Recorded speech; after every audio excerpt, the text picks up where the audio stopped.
నేను ఈ ప్రోడక్ట్స్ మీషో నుంచి ఆర్డర్ చేద్దాం అనుకున్నాను, కానీ ఫ్లిప్కార్ట్ నుంచి ఆర్డర్ చేశాను.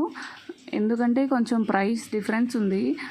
మీషోలో 260 రూపీస్ ఉంటే ఇక్కడ 360 రూపీస్ ఉంది. సరే 100 రూపీస్ తేడా ఉంది కదా, క్వాలిటీ ఎలా ఉంటుందో చూద్దాము. ఈ క్వాలిటీ బాగుంటే ఇదే బెటర్ కదా అని ఆర్డర్ చేశాను. 12 పీసెస్కి 360 రూపీస్ అంటే ఈచ్ పీస్ 30 రూపీస్ పడింది. నాకు రేపు వాయినం ఇవ్వడానికి తాంబూలంలో బాగుంటుందని తీసుకున్నాను. మీకు ఎలా ఉంది అంటే చూడడానికి ఎలా ఉందో చెప్పండి. నాకైతే క్వాలిటీ పరంగా ఓకే, అంటే మరీ టూ గుడ్ అని చెప్పలేను, మరీ టూ బ్యాడ్ అని చెప్పలేను, యావరేజ్గా ఉన్నాయి. ఇంకా చేసేది ఏం లేదు, నాకు బిఫోర్ డే డెలివరీ అయ్యాయి, రేపు ఖచ్చితంగా ఇవ్వాల్సిందే. రిటర్న్ కూడా ఇవ్వచ్చు కదా అని మీరు అంటారు. డిజైన్ బాగుందని నేను కూడా ఆర్డర్ చేశాను.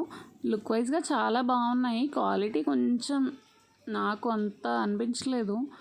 సో ఇలాంటి వీడియోస్ కోసం సబ్స్క్రైబ్. Thank you.